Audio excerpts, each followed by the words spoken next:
Nossas aulas agora vão ser via Zoom por causa da pandemia, né? Mas eu espero que futuramente nós estejamos presencialmente na igreja, porque é muito bacana. O desafio de ensinar já é difícil, imagine via Zoom, né? Com certeza, todos juntos presencialmente seria bem mais fácil, né? Há muitos mais recursos que a gente pode usar estando todo mundo junto. Ok? Então, vamos começar com uma oração, tá? E depois a gente já começa aí com a aula, ok? Vamos orar, então. Senhor, obrigada, Pai, por este tempo, Senhor. Obrigada, Senhor, pelas tuas ovelhas, Pai, que aqui se encontram, Senhor. Fala com elas hoje, Senhor, de maneira, Pai, sensível, Senhor, que elas possam ouvir, Senhor, aquelas que buscam por uma palavra, Senhor, por uma direção tua, Senhor, que hoje seja o momento, Senhor. Que o Senhor me use, Pai, para falar com as tuas ovelhas, para direcioná-las, para ensiná-las, Senhor, para que todos juntos possamos cooperar, Senhor, para a edificação do teu reino, Deus. Em nome de Jesus, Pai, usa o teu Espírito Santo, Senhor, para estar conosco, Senhor. Eu te peço também, Senhor, pela liberação dos teus anjos neste momento, Senhor, para estarem conosco, Senhor, para colocar as pessoas, Senhor, sensíveis ao teu falar hoje, Senhor, com ouvidos atentos, Senhor, com o coração atento e sedento pela tua palavra. Em nome de Jesus, Senhor, traz todos aqueles que precisam e necessitam, Pai, aprender contigo, Pai, nesta tarde, Senhor. Em nome de Jesus, amém. Vamos começar, então. Tem mais alguém? Não. Bom, então vamos começar. O nosso tema é dinheiro, sexo e poder. Né? E o que a gente, quando a gente fala desses temas, né, a gente tem aí alguns escritores, alguns teólogos que escreveram a respeito de dinheiro, sexo e poder. Essa revista em si, ela foi baseada no livro do Richard Foster, que tem esse mesmo nome, tá? Ele já foi escrito há algum tempo. E também o John Piper, recentemente, também escreveu um livro com esse mesmo tema, dinheiro, sexo e poder. Ok? O John Piper, ele vai dizer que, na verdade, dinheiro, sexo e poder funcionam como um sistema solar, né? Como se eles andassem ali em volta, né, do Sol, eles não competem entre eles, né, eles não divergem, né, eles andam juntos ali em volta de Deus, né? Então, assim, é isso, na verdade, que Piper diz no seu livro, na sua ênfase total, né, de que nós temos que ter Deus no centro, né, e que, na verdade, o dinheiro, o sexo e poder fiquem só ao redor, né, contribuindo para a evolução do reino, para o crescimento do reino, ok? Deixa eu voltar aqui. Vamos lá. E quando eu for falar a respeito disso, eu quero que vocês tenham em mente que, na verdade, todas essas coisas foram criadas, tá, por Deus para serem bênçãos em nossas vidas. Tanto dinheiro quanto sexo e poder foram criados para nos abençoar, né? E não para nos dominar. Então, a gente precisa ter uma perspectiva correta de Deus para essas áreas, para que o dinheiro e o sexo e o poder não nos dominem. Eu queria dizer para vocês também que a gente vai ter muitos professores aqui, né, como o próprio pastor falou hoje no culto. Então, nós teremos vários professores e vocês vão ter a possibilidade de ouvir um professor a cada aula, né? E vão conseguir entender um pouco mais a respeito da forma deles ensinar, da forma deles passarem o conteúdo para vocês, e eu tenho certeza que vai ser muito bacana, ok? Eu queria fazer uma pergunta para vocês agora. Opa, acho que eu estou no slide errado. Espera só um minutinho. Por que estudar dinheiro, sexo e poder? Eu queria que vocês falassem aí, à medida que vocês vão liberando aí o áudio de vocês, eu queria que vocês falassem a respeito disso. O que vocês acham? por que a gente precisa estudar dinheiro, sexo e poder? Alguém quer falar? Vamos, gente. Talvez para a gente usar eles da melhor forma, sabe, assim, uma forma ideal. Também. Mais alguém? São coisas que facilmente corrompem os homens? Não consegui ouvir, desculpa. Quem falou? São coisas que facilmente corrompem um ser humano? Também, com certeza. Quais são os meios que hoje nós usamos, né? Que hoje o mundo usa para nos corromper? Quais são esses meios? Que tem a ver aí com dinheiro, sexo e poder. Quem pode falar? Eu ia dizer justamente que esses eu acho que são os pilares desse mundo usados para nos roubar, usado para justamente nos dominar e fazer com que a gente volte o nosso olhar de maneira errada para essas questões que Deus criou. É como se fosse para nos confundir. Entendo que é algo assim. Com certeza. Então, hoje a gente vê que, na verdade, a mídia, né, tudo que a gente consome, né, noticiários, filmes, jogos, né, tudo, eles colaboram para incutir em nós o que o mundo tem a dizer sobre dinheiro, sexo e poder. Então, até os próprios videogames, quando, né, os nossos filhos jogam, né, ou até, talvez, eu jogo também, né, eu sou adulta, mas eu jogo, né, então, assim, os videogames também têm essa influência. Então, muitas coisas que a gente vê hoje na TV têm a forma de nos influenciar a respeito dessas três questões. Então, na verdade, o que vai fazer a diferença para a gente é quando a gente é obediente à palavra de Deus a respeito de dinheiro, sexo e poder. Como eu disse, eles foram feitos para nos abençoar. Porém, eles têm que ser usados à medida como Deus deixou nos seus preceitos, né? De que forma? Para abençoar, para nos abençoar e para abençoar o reino de Deus. Oi, Jane. Diga. Pode falar rapidinho? Pode, claro, fica à vontade. Boa tarde a todos. Eu acho que os três temas, né, os 3 pontos, usados sem discernimento e sem o tempo certo, ele acaba nos arruinando. Então, o dinheiro, se a gente não souber usar o dinheiro, né, se a gente, vamos supor, não teve um aprendizado de como usar da maneira certa, vai dar errado. O sexo, antes do casamento, né, com a bênção de Deus, se praticado, fornicação, vai ter muitas, como é que fala? Vai ter muitas consequências por conta do pecado, que a gente vai se envolvendo com pessoas, a gente vai extraindo, né, delas, que nem uma cola, vai tendo corpo a corpo. Sim. E vai pegando coisas negativas de pessoas que a gente não deveria pegar. Por quê?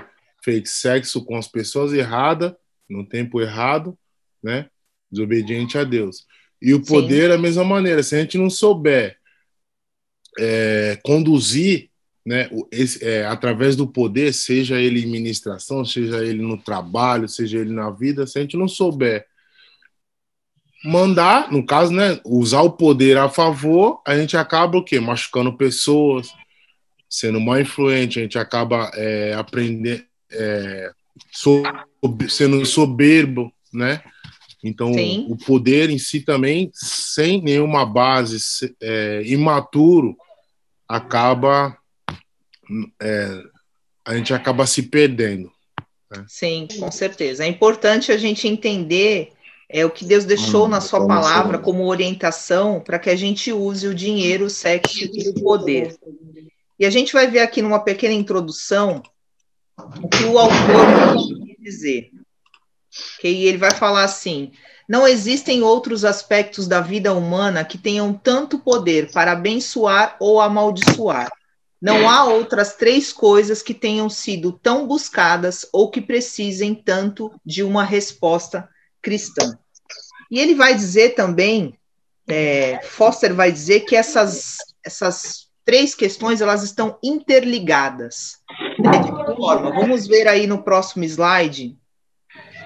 Desculpa, vamos falar a respeito do alvo da lição primeiro. Qual que vai ser o alvo dessa lição? Entender por que dinheiro, sexo e poder precisam ser vistos com cuidado, uma vez que se trata de áreas muito importantes da nossa vida. Nós devemos amar a Deus sobre todas as coisas e ao próximo como a si mesmo, a fim de que dinheiro, sexo e poder não ocupem o lugar de Deus ou das pessoas. Nós temos que cuidar para que o dinheiro, o sexo e o poder signifiquem bênção e não maldição em nossas vidas. Eu vou pedir para quem está com o microfone aberto, por favor, feche, para não ter problema aqui conosco, ok?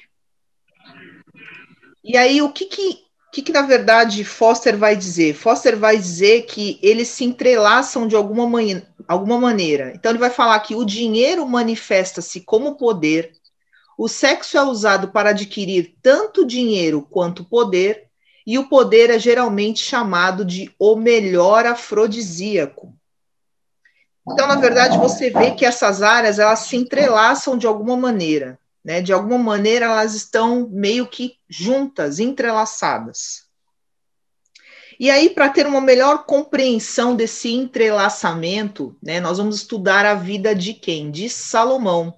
Eu acho que ninguém melhor do que Salomão, né, usufruiu, talvez, de uma maneira um pouco exacerbada, dessa questão do dinheiro, do sexo e do poder. Né? Então, nós vamos olhar ali, peço para vocês abrirem a Bíblia de vocês em Deuteronômio, né? Deuteronômio 17, do 14 ao 17, nós vamos ler. E lá você vai ver o que Deus orientou a respeito dos reis, de Israel. Qual foi a orientação de Deus a respeito disso?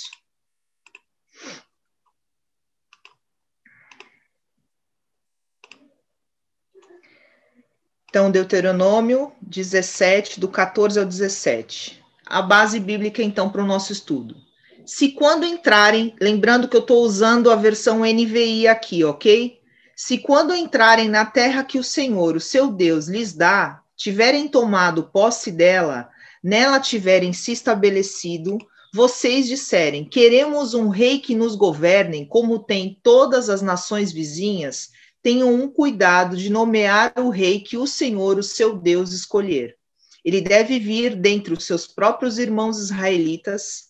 Não coloquem um estrangeiro como rei, alguém que não seja israelita. Esse rei, porém, não deverá adquirir muitos cavalos, nem fazer o povo voltar ao Egito para conseguir mais cavalos, pois o Senhor lhes disse, jamais voltem por este caminho. Ele não deve tomar para si muitas mulheres, se o fizer, desviará o seu coração. Também não deverá acumular muita prata e muito ouro.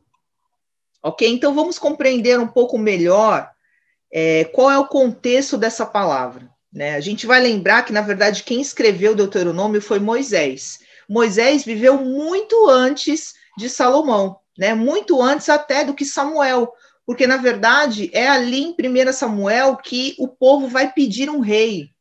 Né? Se vocês, eu não vou entrar ali na questão dessa palavra, mas se vocês puderem depois ler, né, 1 Samuel, vocês vão ver que ali o povo clama por um rei, o povo pede para ter um rei como todos os outros povos.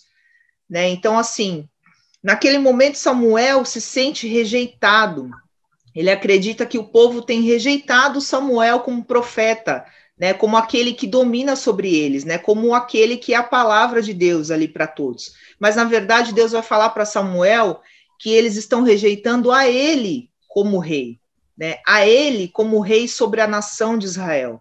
Né? Então, vocês vão ver ali que tudo isso, todos esses escritos ainda vão estar na mão de Salomão lá na frente. E o preceito que Deus deu em Deuteronômio, ele vai seguir todo o caminho da nação de Israel para todos os reis.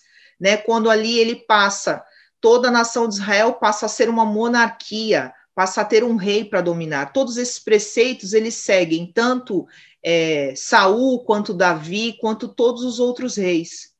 Ok? Então, esse é o contexto da palavra que Deus quis dizer.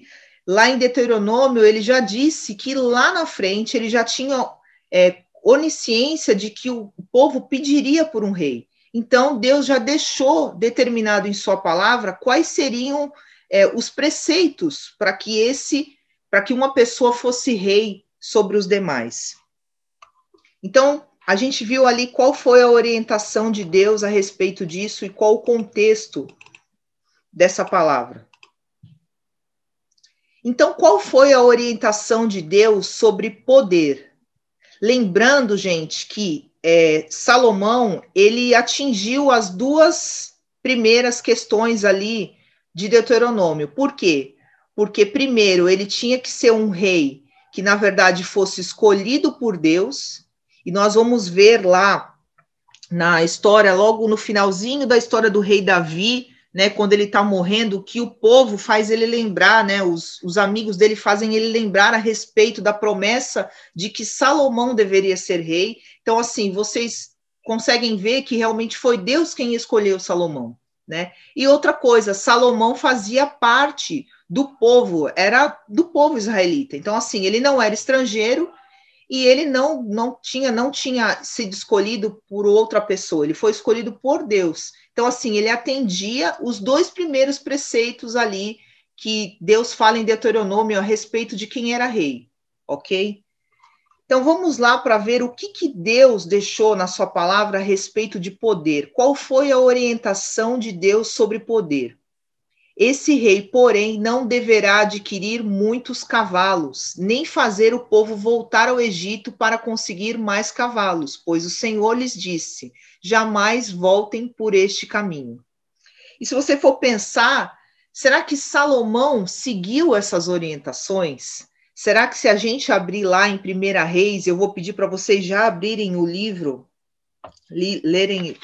abrirem a Bíblia em 1 Reis, vamos ver o que Salomão fez a respeito, né, de poder. E aí a gente vai ver que Salomão, em 1 Reis 10, 26, vai falar que Salomão juntou carros e cavalos, possuía 1.400 carros e 12.000 cavalos, dos quais mantinha uma parte nas guarnições de algumas cidades e a outra perto dele em Jerusalém. E aqui vou abrir só um adendo. Meus irmãos, 12.000 cavalos. Eram tantos cavalos que Salomão não conseguia manter esses cavalos perto dele. Alguns cavalos ficavam em Jerusalém, porém outros estavam distribuídos ali pelas cidades ao redor. Por quê? Porque eram 12.000 cavalos. Era muito cavalo, gente. Ok? E lá em 1 Reis 10, 28 e 29 vai dizer que os cavalos de Salomão eram importados do Egito e da Cilícia, onde os fornecedores do rei os compravam. Importavam do Egito um carro por 7 quilos e 200 gramas de prata, e um cavalo por 1 quilo e 800 gramas. E os exportavam para todos os reis dos hititas e dos arameus. Então, assim, você vê que aqui nós vemos que Salomão já começa corrompendo dois preceitos de Deus a respeito, né? A respeito de poder. Qual foi o primeiro? De que ele não deveria possuir muitos cavalos, ok? Então, assim, o primeiro preceito de Deus foi que não possua muitos cavalos. E o segundo é, não faça negociatas com o Egito, não volte ao Egito para comprar mais cavalos. Né? E nós vemos que Salomão fez, na verdade, isso mesmo. Ele negociou com o Egito vários cavalos.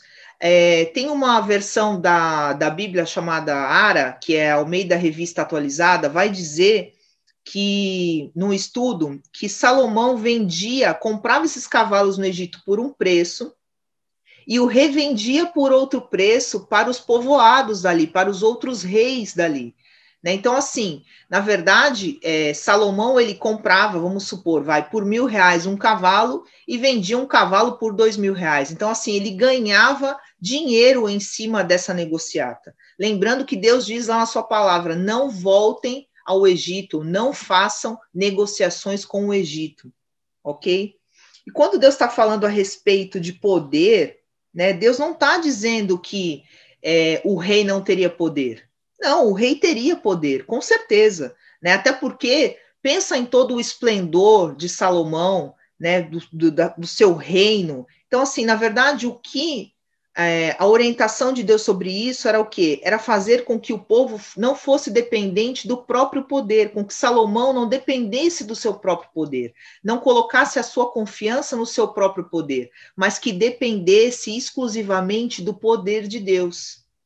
Então, a gente está vendo que aqui, Salomão colocou uma confiança cega nos cavalos, né, e naquilo que ele tinha. Por quê? Porque aquilo mostrava aos outros reinos, ao faraó e a todos os outros, quanto ele tinha de poder. 12 mil cavalos, gente. Pensa, é muito cavalo.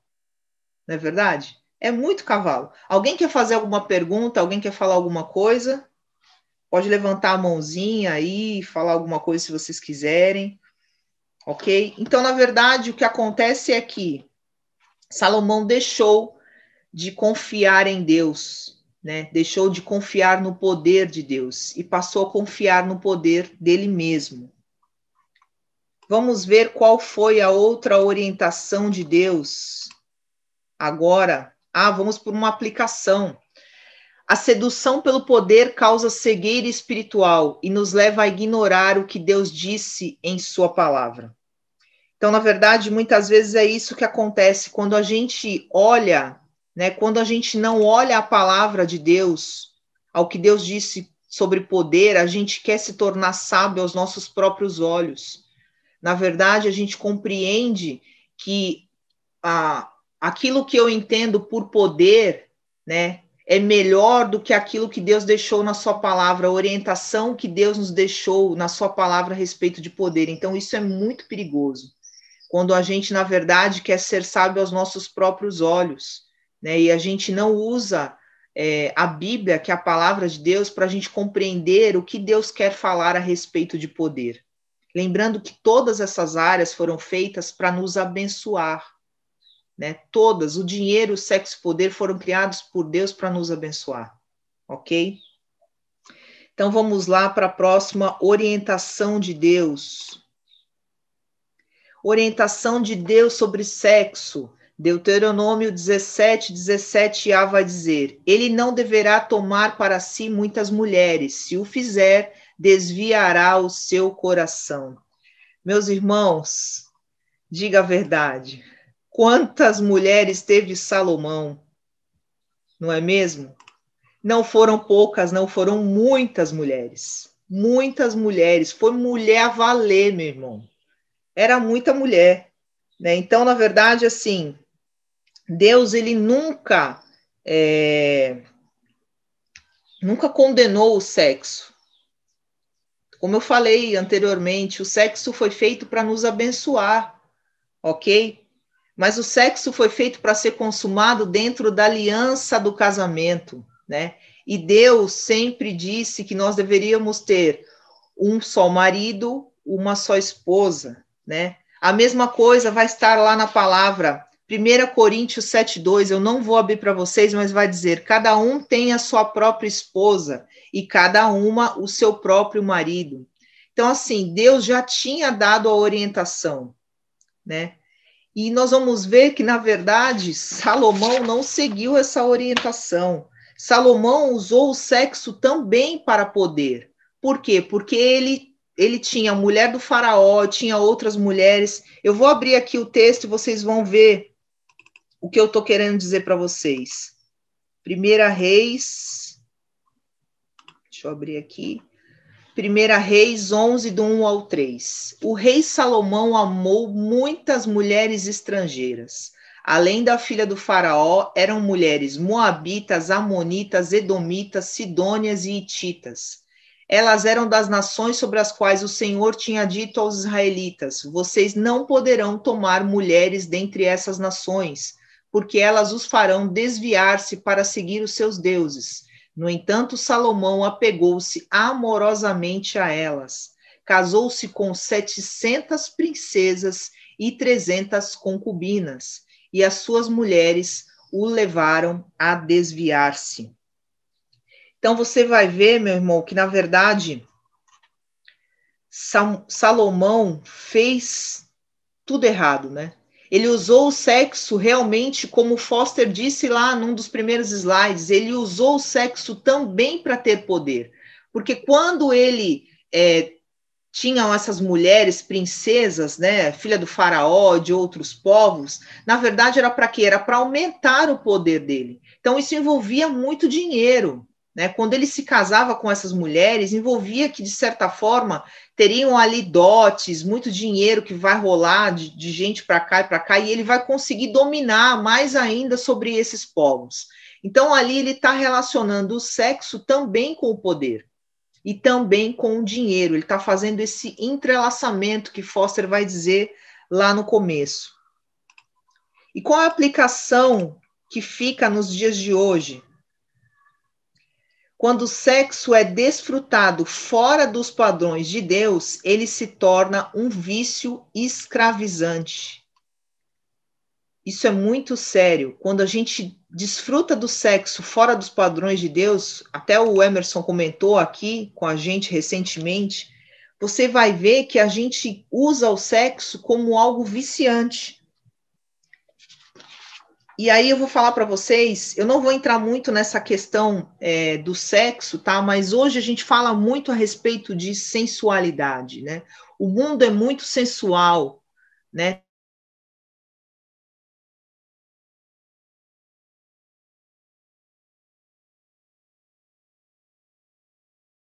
Tudo, voltemos ao Evangelho. John Piper cita um texto digitado por Morgan Bennett. Travou, tá travado você. Ah, tô travada? Tá.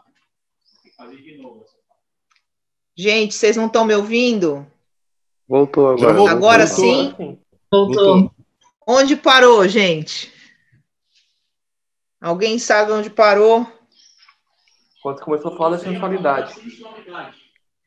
Ah, sensualidade. Então, na verdade, o mundo hoje, ele está envolto dessa sensualidade, né? Tudo nos remete à sensualidade, né? Os canais de TV, os filmes, inclusive depois, meus irmãos, se vocês quiserem, eu posso mostrar para vocês, existe um aplicativo hoje, não lembro o nome agora, mas existe um aplicativo que você baixa ele, você assiste os filmes por ele, e ele corta as cenas de sexo, de violência, tudo que você quiser, ele retira dos filmes, ok? Então você consegue, se alguém lembrar aí do nome desse aplicativo, pode falar aí, eu não lembro agora, mas eu vou pesquisar para vocês, e vocês conseguem baixar esse aplicativo na TV de vocês, e ele corta essas cenas. Então você consegue ver um filme, por exemplo, eu não gosto muito de filme de guerra, apesar de eu ser esposo de um militar, ele gosta muito de filme de guerra, né? Então, assim, seria bem bacana, eu vou baixar talvez esse aplicativo aqui na minha televisão, para quando ter tiro, porrada e bomba, né, eu colocar lá para poder excluir essa parte, aí tá rindo ali, que ele tá vendo, para excluir essa parte aí dos filmes, ok? Então, na verdade, eu não vou entrar muito nessa questão da sensualidade, mas o que eu vou querer mostrar para vocês é que tem um site chamado Voltemos ao Evangelho, e John Piper vai citar um texto publicado por Morgan Bennett, chamado Pornografia, o Novo Narcótico. E o que essa publicação diz, gente? É uma pesquisa, essa pesquisa neurológica revelou que o efeito da pornografia sobre o cérebro humano é tão potente, se não mais potente, do que substâncias químicas que viciam, como a cocaína e a heroína.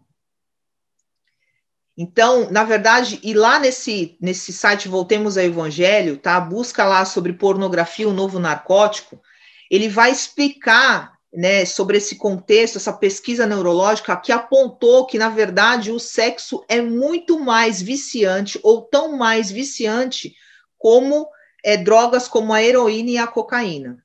Tá? E uma pesquisa que foi feita lá nos Estados Unidos, para piorar todas essas coisas, vai dizer que 1,9 milhões de pessoas são usuárias de cocaína, e 2 milhões são usuárias de heroína. Porém, meus irmãos, isso é fichinha perto do número de pessoas que consomem pornografia diariamente. Esse número gira em torno de 40 milhões de pessoas que usam da pornografia regularmente, seja pelo celular, seja pela internet, seja por qualquer outro conteúdo, revista ou sei lá. Ok? Então, assim, meus irmãos, 40 milhões. Com certeza, nas próximas aulas, os professores vão trazer as estatísticas do Brasil a respeito, tá? Desse consumo de pornografia. Claro que você vai pensar assim, mas heroína e cocaína são proibidos, por isso o número é pequeno. Ok, mas quantos milhões de irmãos em Cristo nós temos? Né? 1/3 aí do mundo é evangélico, se diz cristão e consomem pornografia? Consomem pornografia, com certeza, porque nesses 40 milhões aqui não tem só gente do mundo, gente que não conhece a Cristo. Com certeza tem gente de dentro da igreja, né? E são viciados nisso, ok? Então, isso é uma coisa muito importante, meus irmãos. A gente tem que olhar para o sexo e para a sensualidade como aquilo que Deus deixou para nós, para nos abençoar dentro da aliança do casamento, ok? E a gente não deve consumir de forma nenhuma pornografia, nem esses filminhos aí que estão rolando por aí, que tem aquela chamada pornografia leve, né? Não vou citar nomes aqui, mas assim, eu sei que tem gente da igreja que já assistiu, gente, não vale a pena. Não vale a pena. Aquilo é pornografia, ok? Tem que mudar o nome do filme, né? Para 50 chibatadas de cinta, né? O povo aprender. Ok? Então, vamos lá para o próximo slide.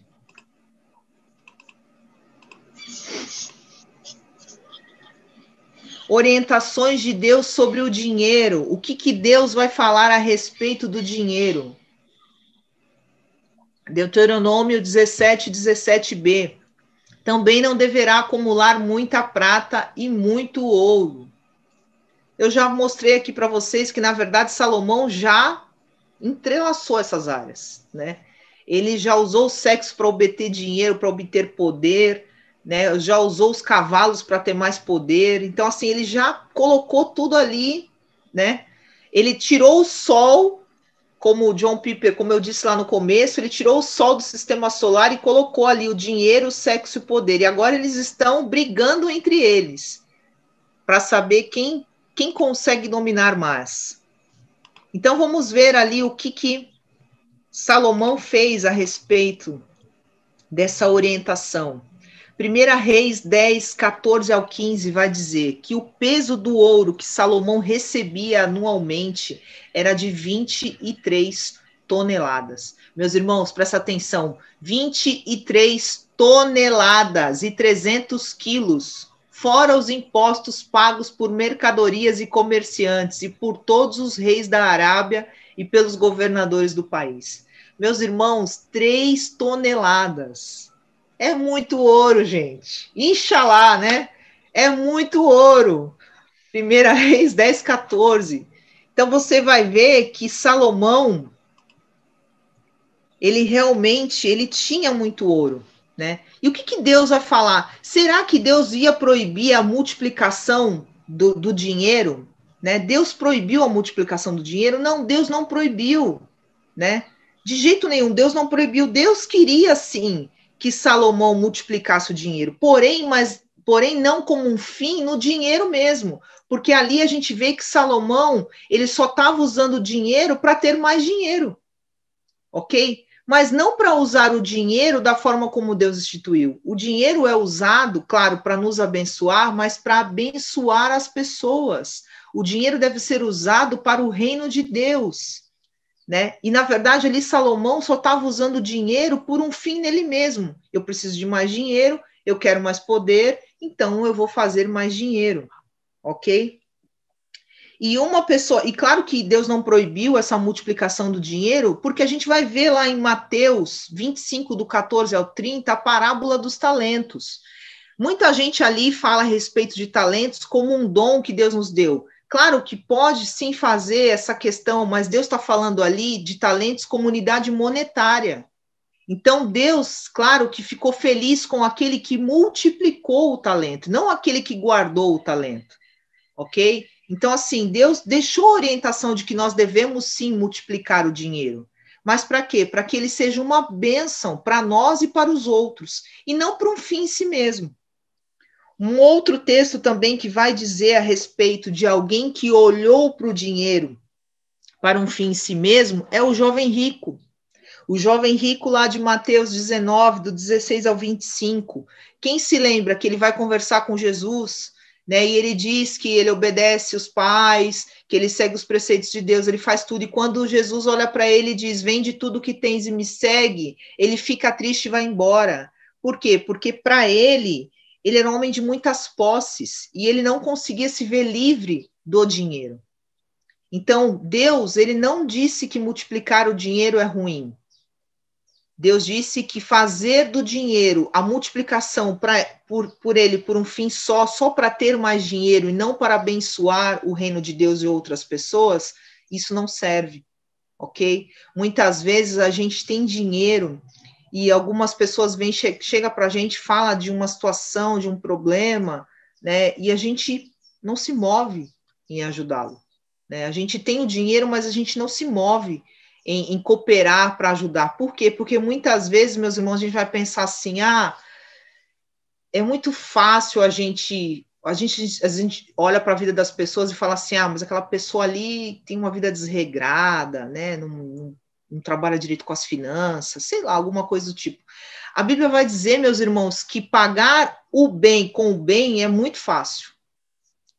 Não é mesmo? Mas pagar o mal com o bem, isso sim é valioso, né? Então, muitas vezes a gente quer olhar para o outro e só quer, na verdade, abençoar o outro financeiramente se esse outro faz o bem para nós ou se esse outro atinge os níveis que eu considero serem bons para que aquele dinheiro volte. Mas isso não é verdade, porque Deus vai falar que muito melhor, se eu não me engano, está em Mateus também esse texto, que é muito melhor aquele que empresta e não precisa de um retorno, que não quer aquele dinheiro, que aquele dinheiro volte, ok? Então, a gente precisa pensar nisso, meus irmãos. O dinheiro, ele é muito bom, mas ele tem que ser usado como Deus nos determinou em sua palavra. Vamos para mais uma aplicação aqui, agora uma pergunta. O dinheiro ocupa qual lugar no nosso coração? Nós confiamos no dinheiro ou confiamos no Senhor? E às vezes, meus irmãos, no discurso a gente até pode afirmar que a gente confia no Senhor. Mas, na verdade, nas nossas práticas, nas nossas atitudes, a gente revela muitas vezes que a gente confia no dinheiro e não no Senhor. Então, a gente precisa refletir a respeito disso.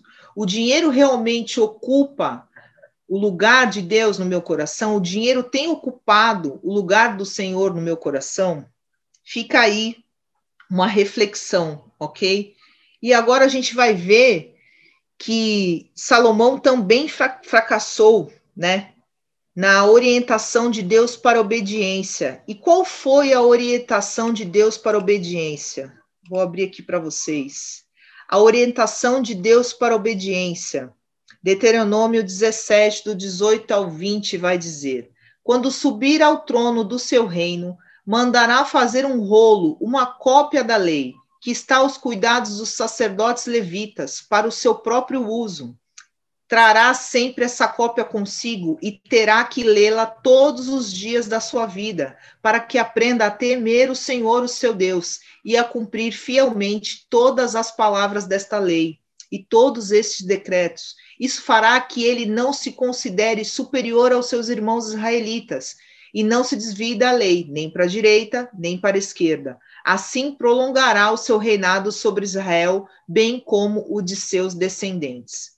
Então, assim, a gente vê que Deus deu uma orientação para a obediência. Deus deixou essa orientação para a obediência. Então, ali está dizendo que antes de se assentar ao trono, Salomão deveria ter feito o quê? Uma cópia da lei, para ler todos os dias.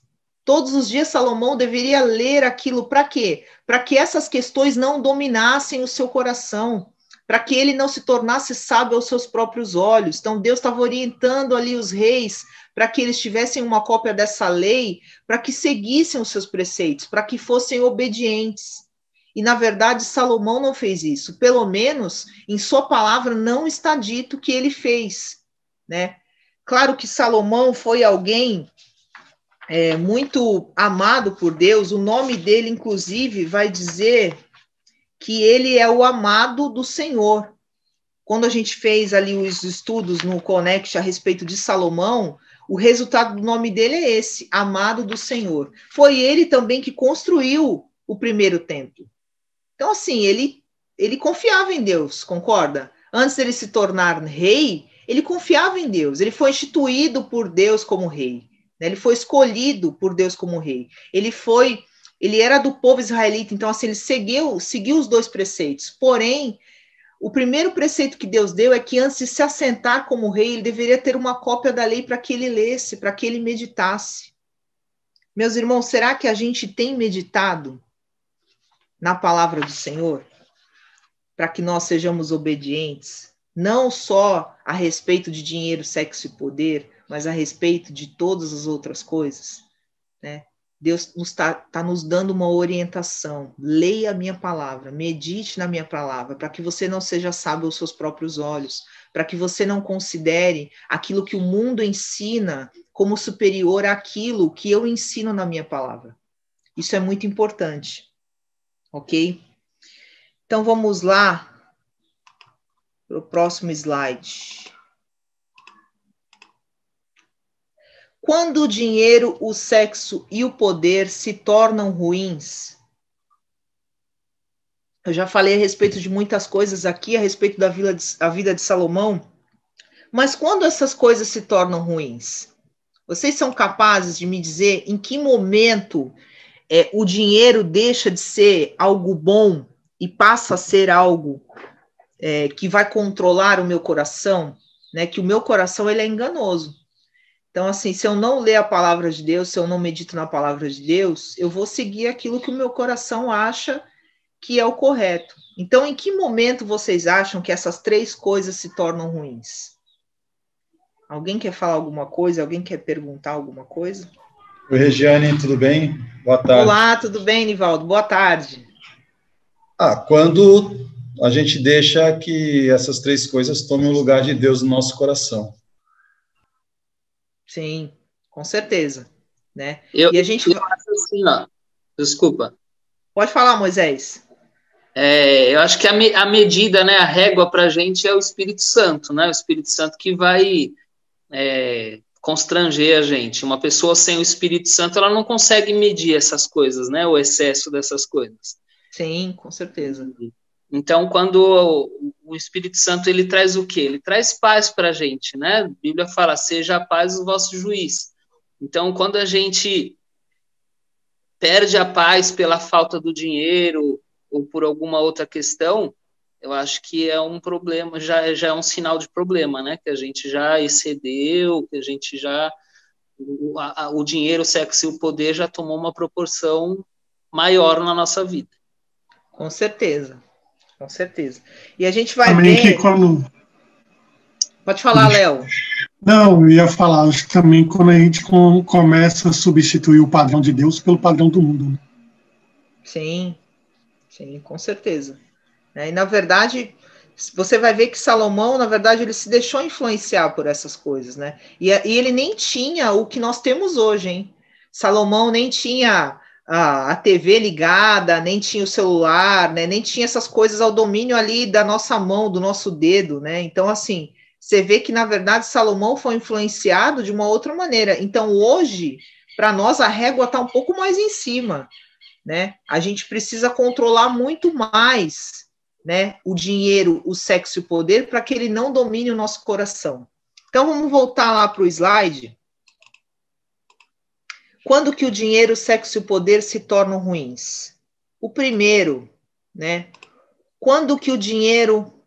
Qual é o mal com relação ao dinheiro? É a cobiça. Na própria revista de vocês aí vai ter, né, uma relação falando a respeito de cobiça. E o diabo, ele usa muito, frequentemente, né, para conduzir o homem, essa armadilha para conduzir o homem a pecar, a cobiça. Na própria revista de vocês tem uma frase muito bacana que diz assim, deixa eu ver aqui, desculpa. O desejo ardente por possuir cada vez mais dinheiro e bens faz dele a raiz para todo o mal. Então, quando a gente pega lá 1 Timóteo 6,10, o que ele vai dizer? Ele vai dizer que porque o amor do dinheiro é a raiz, não é o dinheiro, tá? Tem gente que às vezes fala, né, que o dinheiro é a raiz de todos os males. Não, não. O amor ao dinheiro é a raiz de todos os males. E alguns, nessa cobiça, se desviarão da fé e a si mesmos se atormentarão com muitas dores. Então, aquele que cobiça, aquele que tem cobiça no seu coração a respeito do dinheiro, aquele que quer usar o dinheiro para multiplicar num fim em si mesmo e não realmente para usá-lo na obra de Deus, ele muitas vezes vai seguir pelo caminho da cobiça. Um outro mal, o mal com relação ao sexo, é a luxúria. A luxúria, a verdadeira sexualidade conduz à humanidade, mas a luxúria conduz à despersonalização. A luxúria algema em vez de emancipar. Devora em vez de nutrir. É isso que o livro vai dizer. Então, em Ezequiel 23, 48, 49, vai dizer assim, assim farei cessar a luxúria da terra, porque se escarmentem todas as mulheres e não façam segundo a luxúria delas. O castigo da vossa luxúria recairá sobre vós e levará os pecados dos vossos ídolos e saberei que eu sou o Senhor, seu Deus. Então, na verdade, quando ele está fazendo aqui uma figura de linguagem falando de mulheres, mas ele está falando a respeito dos reinos ali. E ele está falando a respeito da luxúria, que ele vai exterminar a luxúria de uma vez por todas. E o outro mal que nós vamos ver é o mal com relação ao poder. O mal com relação ao poder qual é? É a ambição. Meus irmãos, quem nunca teve um amigo, um colega de trabalho, né, que você trabalhou ali junto, e aí esse amigo era um auxiliar ali, um subalterno como você, e aí de repente esse amigo cresce na carreira, né? Esse amigo vai para um outro posto, esse amigo começa a ter poder ali, né? Ele tem agora autoridade, ele tem liderança. E aí, como que começa a ser esse amigo? Ele vai ser humilde? Ele está sendo humilde? Muitas vezes a gente vê que muitas pessoas, quando chegam ao poder, né, quando alcançam aquilo que elas almejam como sendo poder, elas começam a maltratar outras pessoas. E todo mundo aí, se puder lembrar, tem algum conhecido, alguém, e eu não estou falando só de gente que vive no mundo e não conhece Jesus, eu estou falando de gente da igreja, né, que muitas vezes se deixa corromper, né, pelo domínio de querer maltratar as pessoas, de querer dominar as pessoas. E o verdadeiro poder, meus irmãos, ele tem como objetivo libertar as pessoas, né? E não dominar, não escravizar, né? Então, o verdadeiro poder, ele tem esse objetivo de libertar as pessoas, e não de escravizá-las, e não de dominá-las, ok? E é isso que Salomão fez, né? Salomão oprimiu o povo. Salomão foi um restituído por Deus, fez muitas coisas boas, ele construiu o primeiro templo, né? A palavra vai dizer.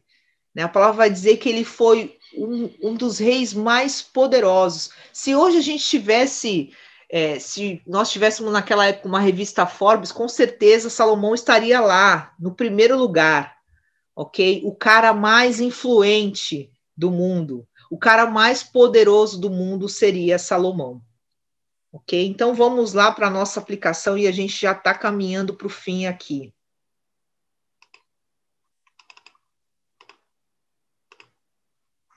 A nossa conclusão é que, sem dúvida, dinheiro, sexo e poder são 3 temas que estão sobre a lente da ética e da moral cristã e que têm inquietado a humanidade ao longo de toda a história. Quando os observamos com os olhos da espiritualidade, aprendemos que eles têm grande potencial de perigo, mas também pode ser meios de bênção para todo crente. Então, na verdade, a gente vai ver, meu irmão, olhando para a história de Salomão, que ele se desviou do caminho que Deus tinha preparado para ele, né? E Deus vai dizer lá no começo, logo, poxa, ele pediu para o Senhor sabedoria, e ele foi um rei sábio. Poxa, ele escreveu 3 livros da Bíblia, ele não foi sábio, ele foi muito sábio, ok? Então, assim, ele foi realmente um homem muito sábio, ele foi um homem que realmente construiu o templo, né? Assim como Davi queria construir, Deus falou, não vai construir, porque Salomão vai construir, seu filho vai construir o templo, né? Então, assim, Salomão realmente se deixou deturpar pelas ideias de sexo e poder, por quê? Porque não fez aquilo que Deus deixou orientado em sua palavra, né? Então, assim, tira uma cópia da lei, medita na lei todo dia. Vamos meditar na palavra do Senhor todos os dias, meus irmãos, né? Vamos abrir ali um versículo, um capítulo, e vamos ler a respeito daquilo. Com certeza, como Moisés falou, o Espírito Santo ele vai nos conduzir pelo caminho correto. Ele vai iluminar as Escrituras para que aquilo salte aos nossos olhos. Até porque conhecimento por conhecimento não é sabedoria, ok? Só conhecer por conhecer e dominar a Bíblia não faz diferença nenhuma. O conhecimento só é bom quando você aplica esse conhecimento, e isso sim é sabedoria. Quando eu aplico o conhecimento de Deus na minha vida, isso é ser sábio, ok? Então, a gente termina por aqui essa nossa aula. Eu queria que vocês, se vocês quiserem falar alguma coisa, perguntar alguma coisa, nas próximas aulas os professores vão entrar um pouco mais na particularidade de cada um desses estudos a respeito de dinheiro, de sexo e poder, vai ser mais esmiuçado. Aqui a gente está dando só um contexto geral, um panorama geral da orientação que Deus deu para o rei, para todos os reis. Ok? E a gente vai ver que todos os reis ali em algum momento falharam, né? Com certeza eles falharam. Fala, Nivaldo. Você quer falar alguma coisa, Nivaldo? Você colocou uma mãozinha aí.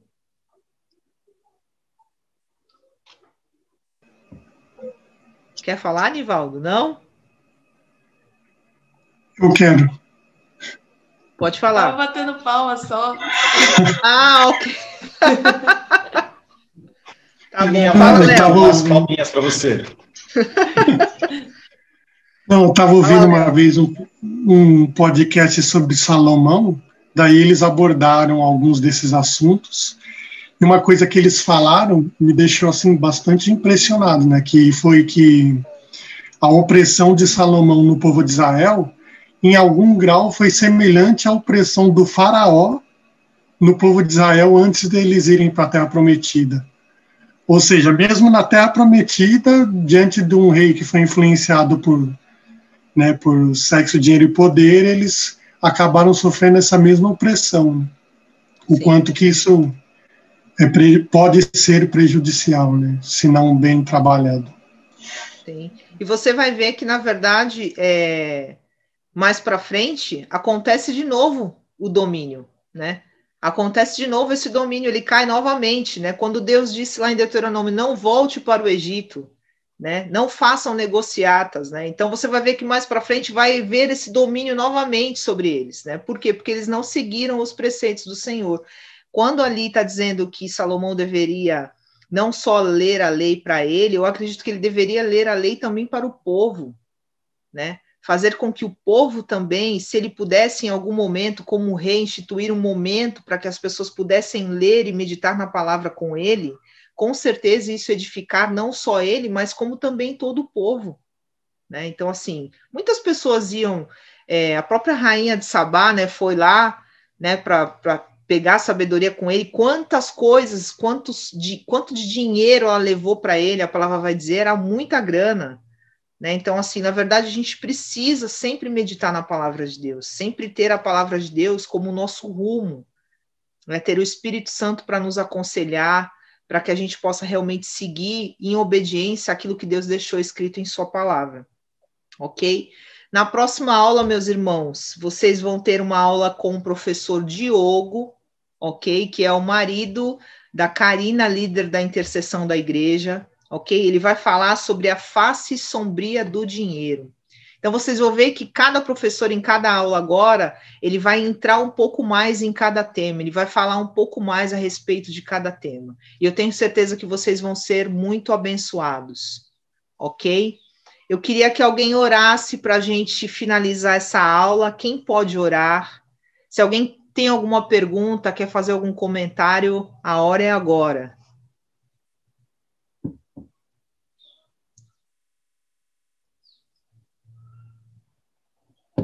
Quem pode orar? Alguém pode orar? Douglas, por favor, meu marido.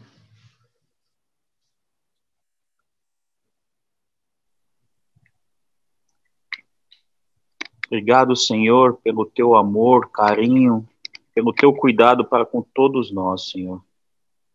Te agradeço, Senhor, pela vida dessa mulher maravilhosa. Obrigado por ter usado-a, Pai, para falar conosco. Que o Senhor possa guardar o seu coração para que ele não se desvie, Senhor. Sim, Jesus. Faz assim também conosco, Jesus. Abençoa, deposita a cada domingo, Senhor Deus, uma porção maior do teu amor, do teu conhecimento, do teu discernimento e da tua sabedoria, Senhor. Que possamos nos encher até transbordar para que possamos abençoar outros também, Senhor. Te agradecemos, Senhor, por ter nos guardado durante todos esses dias e te pedimos, Senhor, uma semana abençoada e vitoriosa. Em nome de Jesus, conduz a cada um, Senhor Deus, nos teus caminhos e que deles não se desviem, Senhor. Em nome de Jesus, te agradecemos, Pai. Amém. Amém. Muito obrigada, meus irmãos. Aguardo vocês aí no próximo domingo. Tá ok? Um abraço a todos. Fiquem em paz. Deus os abençoe.